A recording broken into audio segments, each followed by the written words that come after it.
de succès sans succession. Le vrai bilan de mon travail ne s'apprécie pas par les voyages que je fais, par les biens que je collectionne,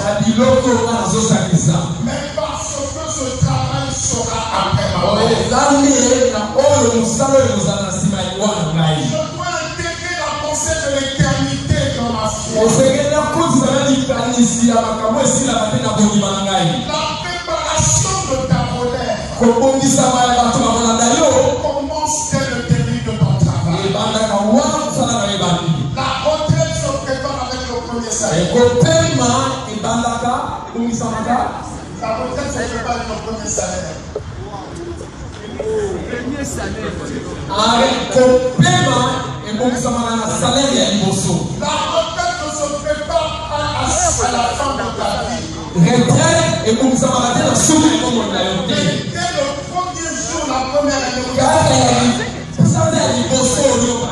nous devons intégrer le travail de succession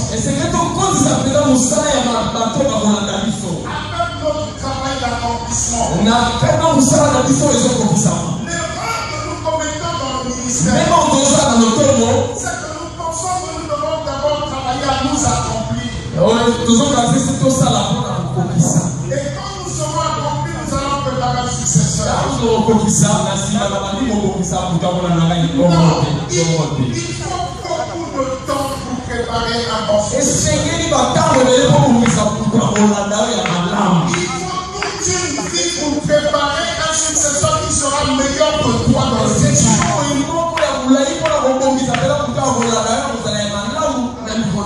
Et je ne réussirai pas dans le ministère si je n'ai pas laissé un successeur qui est meilleur que moi.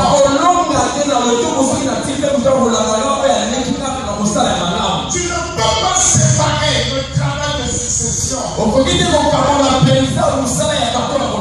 avec le travail d'accomplissement. Les deux vont ensemble.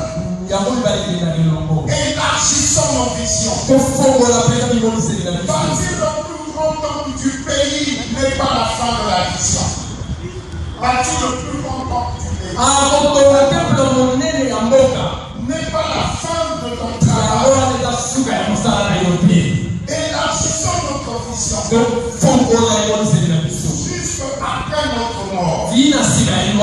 La vision de l'éternité. C'est la vision complète. Dieu qui est éternel nous donne une vision qui est éternelle. Il faut souvent toute une vie pour accomplir la vision. Et parfois la vie d'un seul homme ne suffit pas. Un jour, papa m'a dit quelque chose. Il m'a dit quelque chose qui m'a révolté. Il m'a dit, Patrick, est-ce que tu sais qu'il y a des promesses que moi, Ignace, j'ai reçues qui ne s'accompliront pas avec ma vie, mais avec la vie de mes fils. Et depuis ce jour, ma manière de marcher a changé. La dimension de l'éternité. Le Dieu que nous servons, travaille toujours pour le futur. Ce qui est important n'est pas ce que tu vis aujourd'hui. Les espoirs que tu vis, les combats que tu vis. Le plus important, ce que tu vis aujourd'hui, qu'est-ce que ça produit dans ton futur? Qu'est-ce que ça produit pour la fin de ton ministère? Dieu travaille pour l'éternité. Le Dieu travaille pour le présent. Le meilleur investissement dans le ministère est l'investissement humain. Notre Seigneur Jésus, qui est le modèle de l'homme parfait, du serviteur parfait, a investi dans l'homme. investi dans 12 personnes. Il n'a pas laissé d'entreprise, ni de société, ni de terre, ni de maison. Il a laissé 12 personnes. Et voilà ce que ça produit aujourd'hui.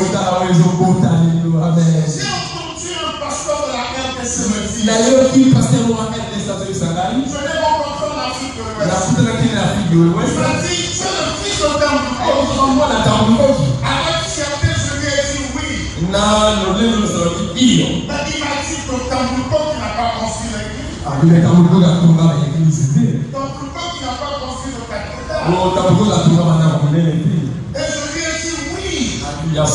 Mais Tamboukot qui a construit les sols. Et les sols qui construisent les cathédrales encore plus grands.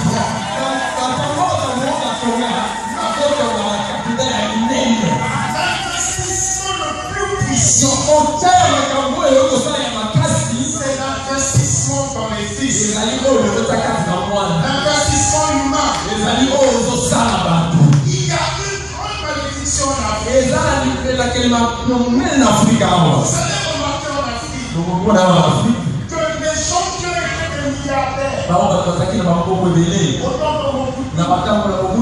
autant de dignitaires passés, quand vous regardez leur famille, certaines de ces familles sont devenues pauvres. Certaines de ces familles n'ont plus de gloire. En Côte d'Ivoire, c'est la même chose.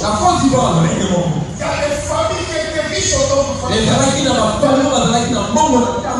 Aujourd'hui, elles sont endettées. Elles sont pauvres. Parce que leur père ont investi dans des banques et des sociétés. Mais ils n'ont pas investi dans l'éducation de leur enfant. Qui devait gérer ces biens. L'investissement humain est la meilleure chose. Investissons dans nos fils. Investissons dans nos disciples. Chaque enfant grandit à son rythme. Chaque enfant a son parcours. Chaque enfant a ses expériences. Chaque enfant a son rôle. Ne comparons pas les enfants. Un Samuel peut avoir mieux que 7 fils. Un Samuel peut avoir mieux que 7 enfants.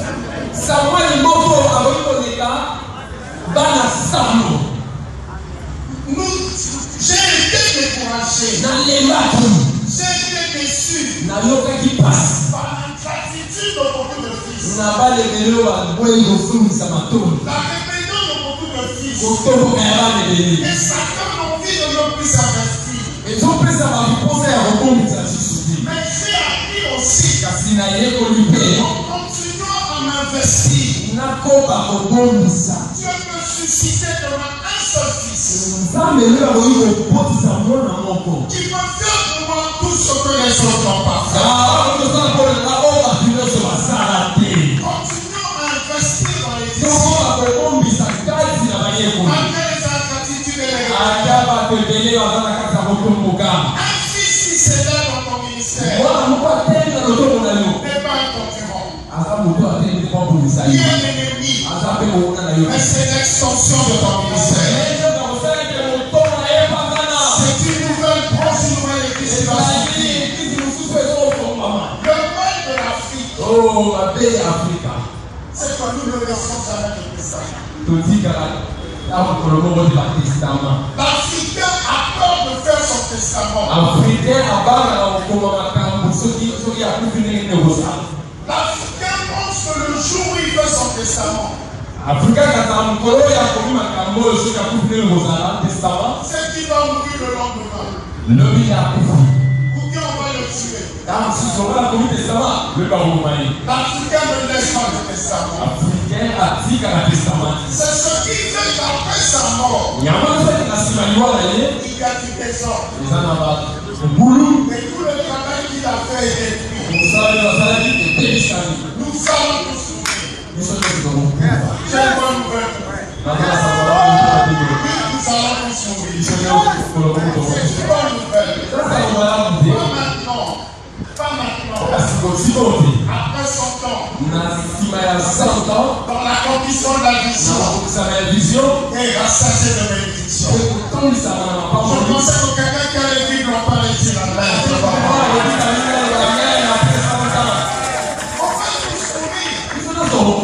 Mais as-tu préparé ta mort? Allez-y! L'éternité se prépare maintenant. Ce que dans l'église, la vision va devenir après ta mort se prépare maintenant.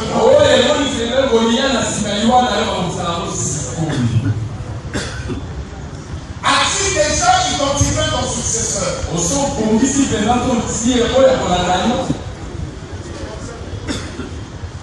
Si pendant que je dis cela, il n'y a personne dans mon esprit, ton ministère est en place. As-tu déjà identifié ton successeur? Je veux terminer en parlant du cursus des lycées. Je ne peux pas apprendre aux pères à préparer leur successeur. Mais je voudrais parler aux fils comme moi. Le parcours du fils du successeur est un parcours de combattant. Ce n'est pas agréable. C'est comme la marche d'Élysée derrière Élie. Je voudrais partager 5 points. Nous avons besoin de développer une loyauté sincère.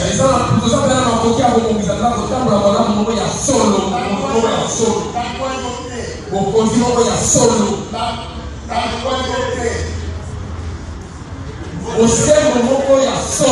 La loyauté est différente de la fidélité.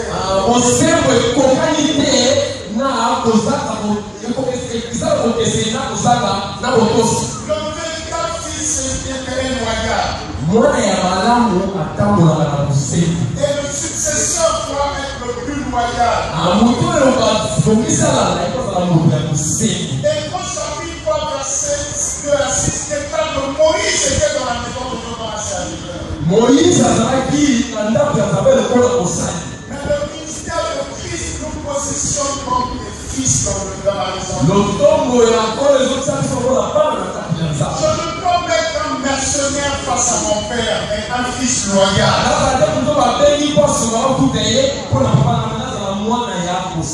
Je sais qu'à Kinshasa, c'est pas comme ça. Mais en Côte d'Ivoire, quand tu as un fils qui s'intéresse à toi seulement pour voyager. Il vient vers son père seulement pour avoir de l'aide financière.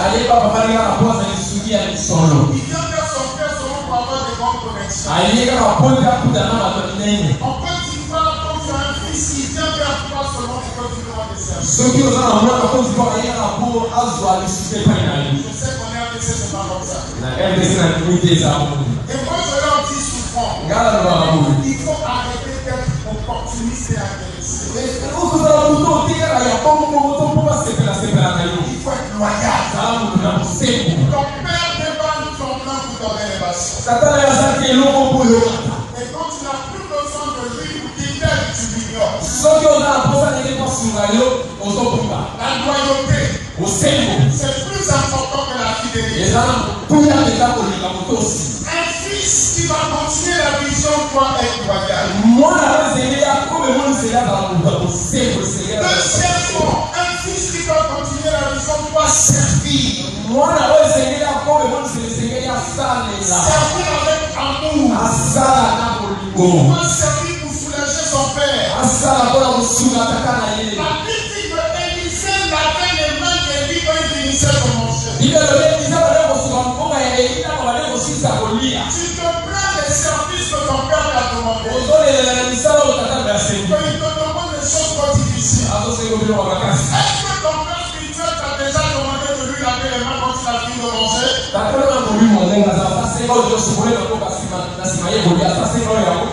Tu te plains parce que tu n'as pas le cœur d'un fils. Tu ne mérites pas la succession. On ne peut pas servir Dieu si on n'a pas appris à servir l'homme de Dieu. Josué est d'abord serviteur de Moïse avant d'être serviteur de Dieu.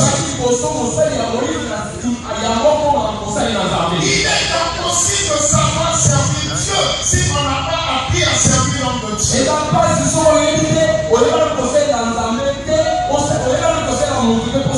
Dieu ne te donnera jamais ta vision si tu n'as pas été fidèle à la vision de ton père.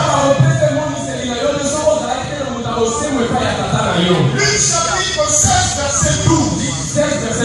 Luc chapitre 16 verset 12. On ne vous confiera jamais vos biens à gérer si vous n'avez pas été fidèle dans les biens des autres. Ça n'existe pas dans le ministère. Tu ne sauras jamais comment faire Dieu. Si dans la persévérance et la souffrance, tu n'as pas appris à servir l'homme,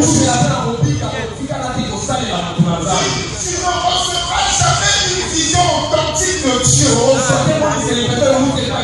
Si tu n'as pas su donner tout ton cœur et toute ta vie à la vision de ton Père.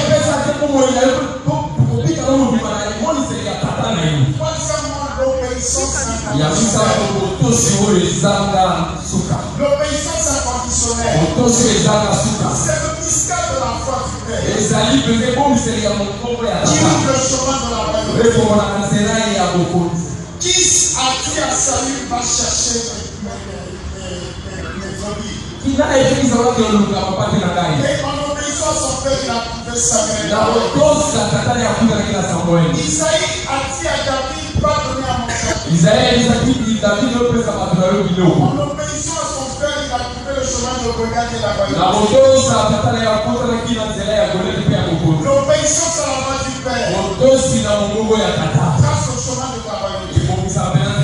Si tu n'as pas un cœur profond, tu ne recevras jamais l'héritage et la bénédiction de ton Père. Ce sont les bons fils d'aujourd'hui qui font les bons pères de demain. Il n'y a pas de fabrication. Si tu n'as pas appris à être un bon fils, tu ne seras jamais un bon père de demain. Si tu as sauvé la trahison et la rébellion aujourd'hui, tu récolteras dans ton ministère beaucoup de rebelles. C'est la loi de la vie. Je veux faire un témoignage. Il y a 4 ans, je suis allé à Brazzaville enterrer mon oncle maternel, qui était l'avocat du président. Et pour la première fois, après des longues années, j'ai fait une crise dans la vie. J'ai quand même l'habitude de l'avion. Je voyage, mon premier voyage j'avais 6 ans. Mais il y a 3 ans pour la première fois de ma vie, je prenais l'avion d'Abidjan à Brazzaville. J'ai fait une crise de claustrophobie, une crise de peur. Quand je me suis assis dans l'avion, je me suis senti enfermé. J'ai fait une crise de panique. J'ai eu des palpitations. J'avais des hallucinations. Je transpirais. J'étais très mal. Et la première idée qui était dans ma tête, c'était de descendre et marcher sur le tarmac. Pour prendre l'air extérieur pour mais je savais que si l'équipage m'avait vu en vie, j'avais pu prendre le vol. Et on allait me ficher. Dans les aéroports, j'ai des problèmes avec les gens. Et j'allais plus voyager. Et j'ai commencé à prier. Je ne comprenais pas ce qui m'arrivait. Et j'en suis endormi. C'est ce qui m'a permis de faire le voyage. Et depuis 3 ans, tous les vols que j'ai pris, la même crise revenait. À chaque fois, je faisais une crise.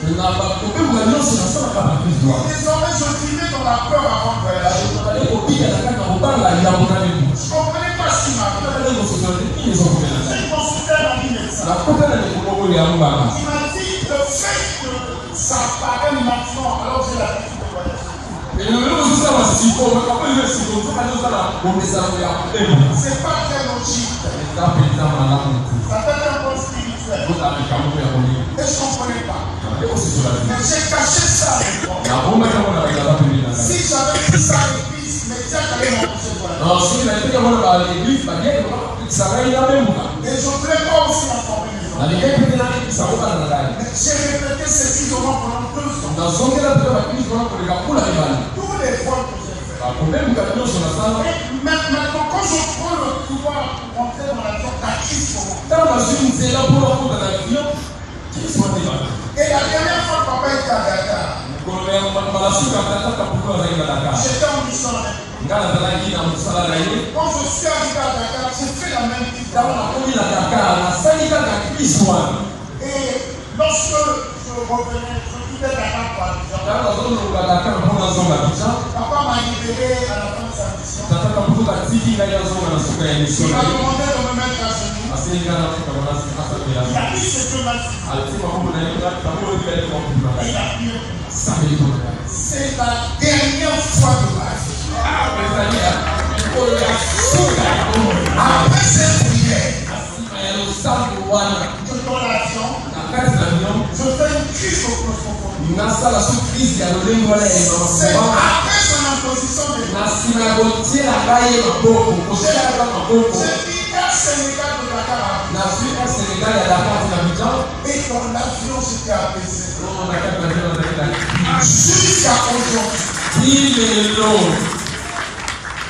Je dis souvent au pasteur, un fidèle a un problème. Comme un fidèle a un chrétien, il peut trouver un pasteur pour Dieu. Mais quand un pasteur a un problème, quand un pasteur a un souci, quand un bishop a un souci, qui va prier pour lui? Et même s'il a trouvé quelqu'un qui prie pour lui, mais si tu n'as pas le cœur, quel que soit ton âge, si quel que soit ton âge, si tu n'as pas le cœur d'un enfant devant ton père, quelle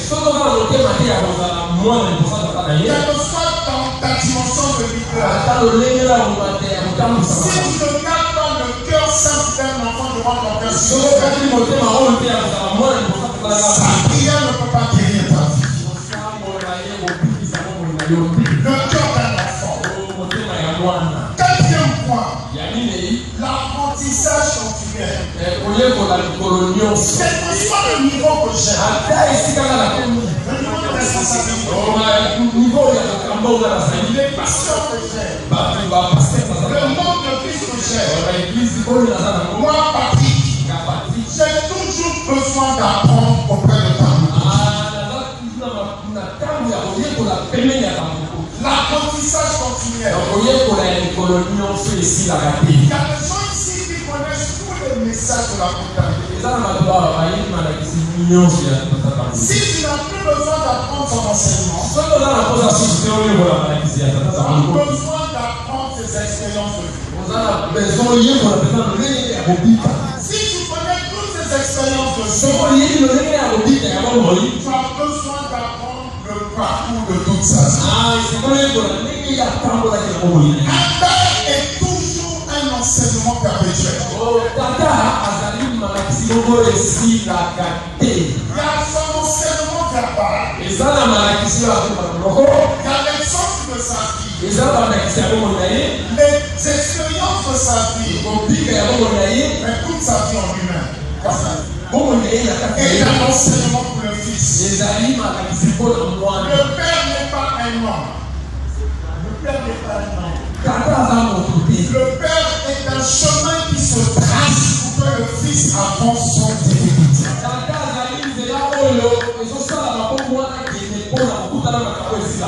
Gardez-moi. Si tu n'élèves pas ton Père, tu ne connaîtras pas l'élévation. Moïse est Élisée. Tu demandes mon manteau. Mais cela est difficile. Ça ne peut pas se faire.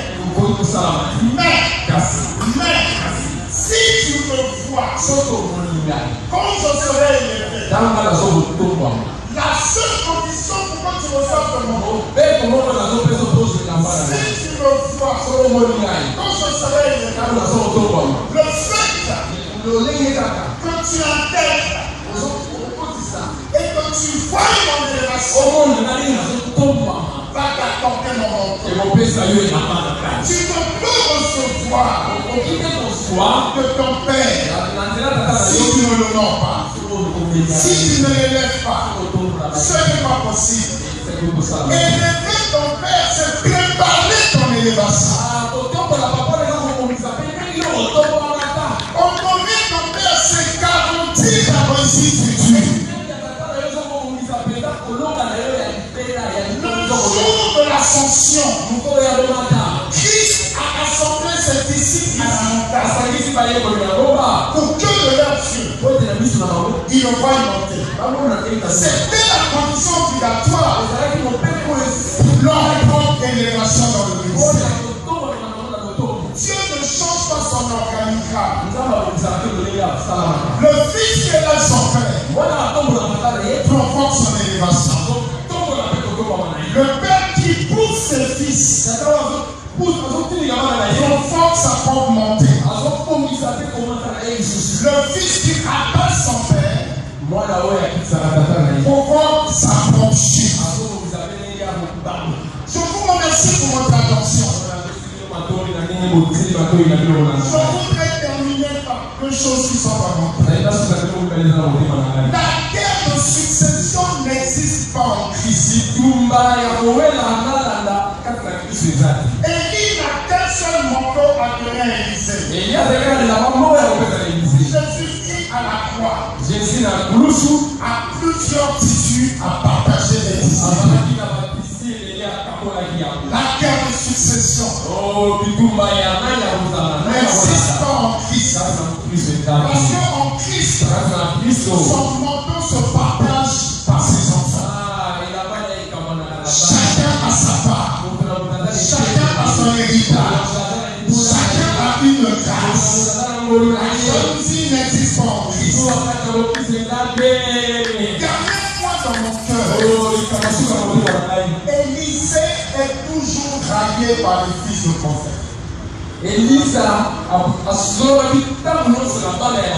Celui qui a le cœur d'Élisée sera toujours moqué, dragué, méprisé par les autres fils de prophète. Quand tu vas servir ton Père avec le cœur d'un fils, les gens vont penser que tu exagères. Les gens vont penser que tu veux te montrer. Les gens vont penser que tu fais de trop.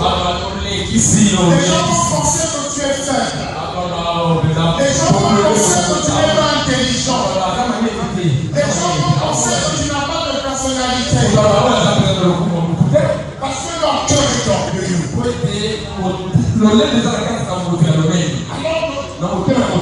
Le cœur d'Élisée est toujours raillé. Moqué par les autres fils de prophètes. Mais c'est ce cœur qui donne bon manteau. Je te prie de continuer à être un bon fils. Un bon serviteur. Loyal. fidèle, disponible, afin que la vision de l'éternité accompagne le ministère de ta et le ministère de Dieu. Père, je te rends grâce pour ta miséricorde. Merci Seigneur. Je ne suis rien, je ne sais rien. Merci de me permettre de partager avec mes frères et l'assemblée. Reçois la gloire par ton Père. Donne-nous le cœur bénéfique. Donne-nous d'être de bons successeurs. Donne-nous de préparer nos successeurs. Afin que l'Église de Christ continue à briller dans ce monde. Comme les étoiles qui brillaient dans la nuit. Le jour où Abraham leva les yeux. Au nom de Jésus-Christ. Amen. Merci pour votre attention.